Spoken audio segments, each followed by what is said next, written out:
Assalamualaikum guys, kembali lagi di channel Coko Media Films.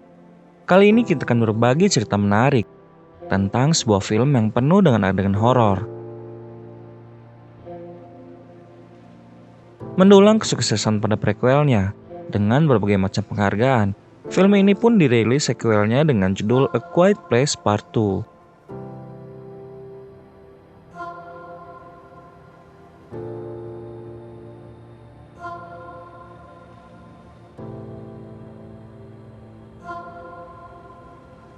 Sebuah keluarga kecil yang terpaksa hidup dalam senyap, kini dipaksa melanjutkan hidupnya tanpa kepala keluarga. Di bawah ancaman monster buta berpendengaran super, mereka harus menjelajahi dunia luar yang mencekam. Apa kalian penasaran guys? Langsung saja yuk kita masuk ke alur ceritanya. Flashback di hari pertama, di mana cerita bermula dan semua mimpi buruk dimulai. Kehidupan di kota masih tampak normal. Keluarga Ebert dan warga lainnya berada di taman, menyaksikan keseruan pertandingan softball. Markus menjadi pemain inti salah satu tim. Ia memasuki lapangan dan bersiap untuk memukul bola. 2 kali lemparan bola gagal dieksekusi. Keluarganya pun terus memberi semangat.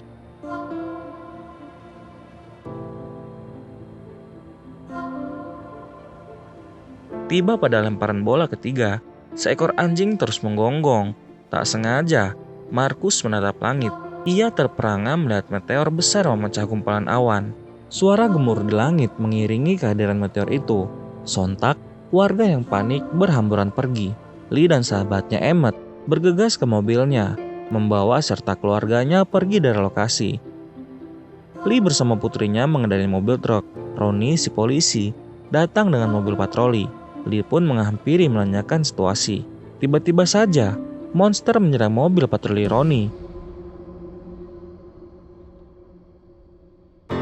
Lee yang terkejut segera lari menuju putrinya di mobil. Semua orang panik, lari berhamburan menyelamatkan diri. Evelyn bersama kedua putranya, Markus dan Biu, berada di mobil yang berbeda dengan suami dan putrinya.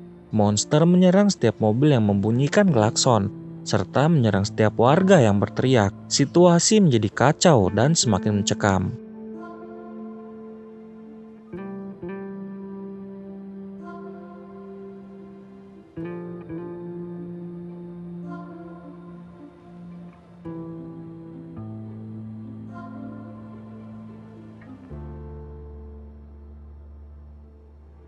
Cerita kembali ke hari 474. Saat bintang fajar bersinar terang, setelah melewati masa-masa sulit yang mencekam, selamat dari serangan monster dan berhasil melumpuhkannya, Evelyn bersama ketiga anaknya segera berkemas. Evelyn ke ruang bawah tanah di gudang yang terbakar, mengambil kotak dan alat bantu pernapasan bayinya. Regan menuju ruang kontrol bawah tanah di rumah, menyiapkan alat yang dia butuhkan menghadapi monster. Markus dengan senjata mengawasi situasi di luar.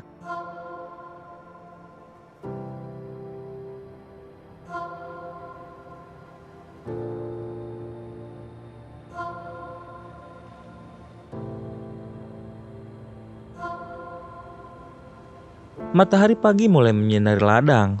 Evelyn dan ketiga anaknya pun segera memulai perjalanan panjangnya. Terpaksa meninggalkan rumah dan makam mendiang suaminya, berjalan menjelajahi dunia luar yang mencekam, penuh tantangan serta hal-hal yang tak terduga. Mereka terus berjalan menelusuri jalur rel kereta api itu, hingga mereka sampai di stasiun tua tak berpenghuni.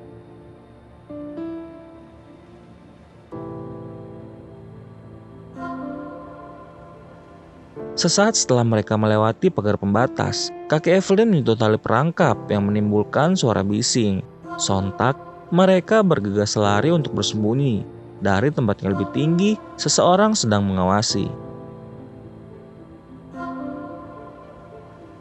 Mereka terus berlari mencari tempat berlindung. Tiba-tiba saja, Markus menginjak besi perangkap dan kakinya pun terjepit. Sontak, ia berteriak menggerang kesakitan.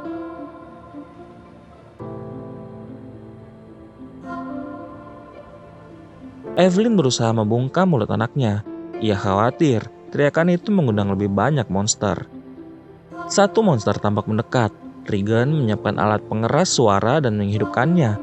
Ketika monster itu kaku dan menggerang kesakitan, Evelyn menembak monster itu tepat di kepalanya. Setelah monster terkapar, mereka segera bergegas memasuki gedung untuk bersembunyi. Tiba-tiba saja, seseorang membungkam Evelyn agar tetap senyap. Monster-monster berdatangan mengejar mereka. Orang itu membawa mereka ke tempat persembunyian yang lebih aman.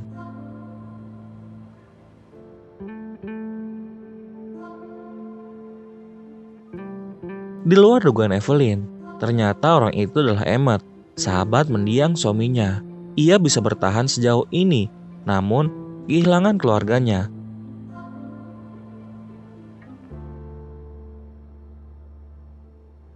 Regan menemani Markus beristirahat sembari mencari gelombang radio. Markus terkejut saat terdengar suara musik di telinganya. Ia memberitahu pada ibunya. Emmett menjelaskan pada mereka, stasiun radio yang masih aktif itu berada di seberang laut, di sebuah pulau tapi entah di mana. Saat semuanya tertidur, Regan membangunkan adiknya Markus untuk diajak berbicara. Mereka masuk ke dalam berangkas yang kedap suara. Ia lalu menjelaskan pada adiknya itu tentang musik tersebut. Ia mengetahui titik koordinat stasiun radio itu berada di sebuah pulau yang jaraknya 1 hari perjalanan. Ia berencana untuk segera ke sana, namun Markus segera melarangnya.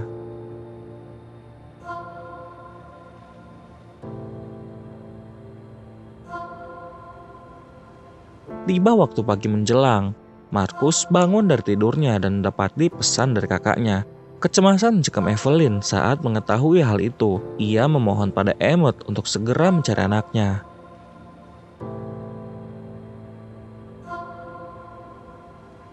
Regan dengan peralatan dan senjata yang dibawanya berjalan menelusuri jalur kereta menuju dermaga. Di tengah perjalanan, ia menemukan gerbong kereta berserakan. Jejak-jejak serangan monster tampak jelas di sana. Regan memasuki salah satu gerbong.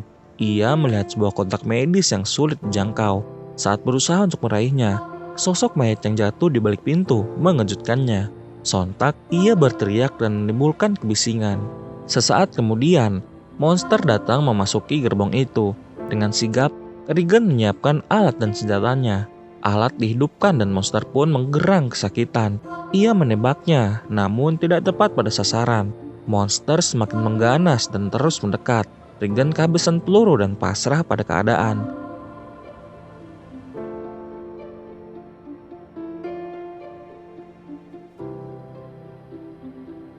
Tapi tiba-tiba saja, seseorang menembak kepala monster itu dari belakang. Seketika monster itu jatuh tersungkur. Regan bersyukur ternyata Emmett datang menyelamatkannya. Mereka bergegas pergi dari gerbong dan bersembunyi di stasiun.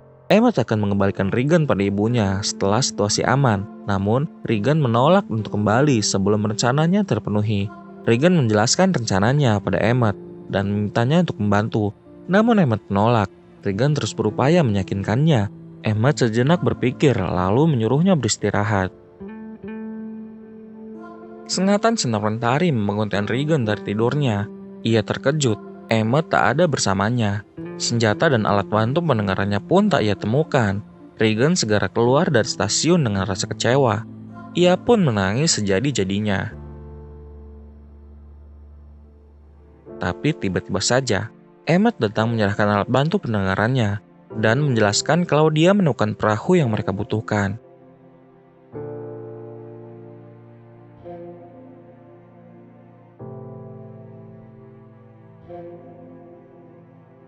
Evelyn keluar dari stasiun untuk mencari apa yang dibutuhkan. Markus meminta ibunya untuk tidak pergi meninggalkannya. Evelyn meyakinkan anaknya dan meminta untuk menjaga adiknya. Kini mereka terpisah satu sama lain. Regan bersama Emmett menuju dermaga mencari perahu.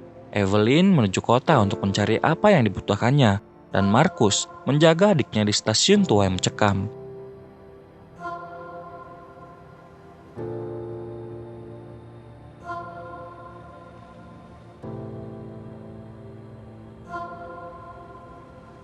Emmett dan Regan tiba di dermaga.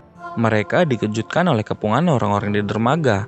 Leher Emmett terikat dan Regan disandra, serta alat bantu pendengarannya pun dirampas.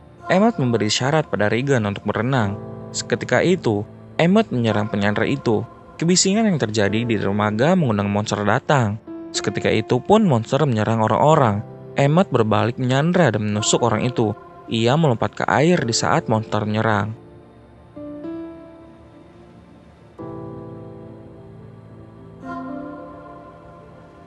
Evelyn singgah ke makam mendiang suami dan putranya Biu. Sesaat ia mengenang keduanya dan melanjutkan perjalanan ke kota, mencari obat-obatan dan tabung oksigen untuk kedua putranya.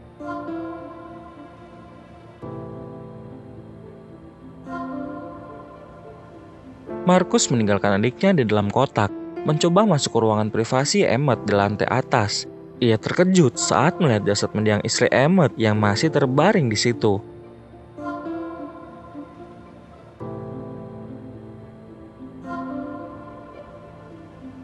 Ia sangat ketakutan dan segera berlari menuju adiknya. Namun, menimbulkan banyak kebisingan yang tak perlu. Monster pun datang menghampirinya. Segera, ia membawa adiknya masuk dalam markas itu. Karena panik, ia lupa mengganjal pintu dan terkunci di dalam. Evelyn tiba di stasiun kereta tua itu. Ia mendengar suara benda jatuh yang cukup keras. Ia mengetahui dengan pasti anak-anaknya saat ini dalam bahaya. Ia segera masuk ke dalam dan memancing monster itu keluar.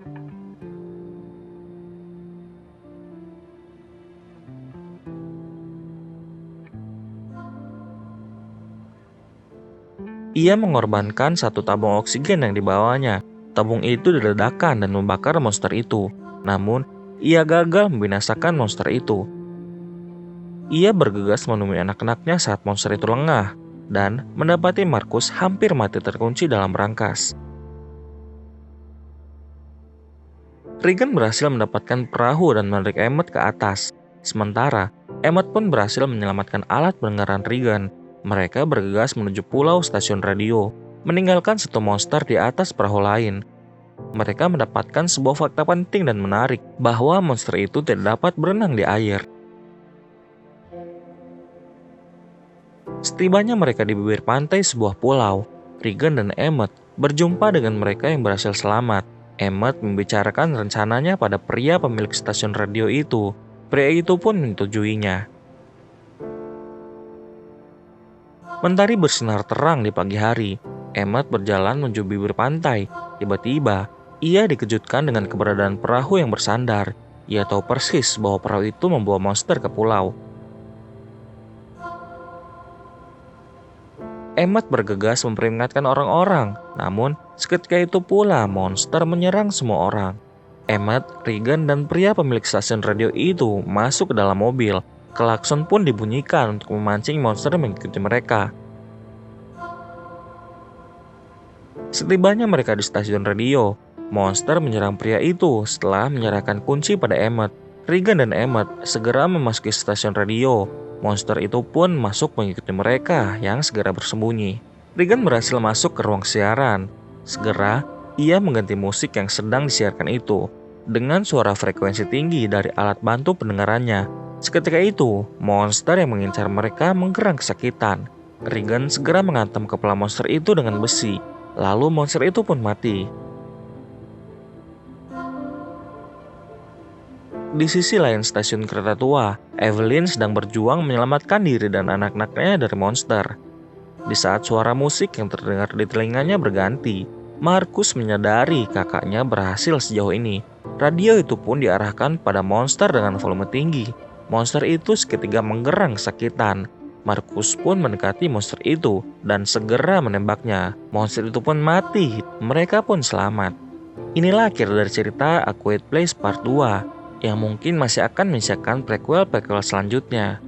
Bagaimana cerita ini menurut kalian? Like jika kalian suka dan unlike saja bila tidak. Terima kasih telah menonton dan sampai jumpa di cerita selanjutnya.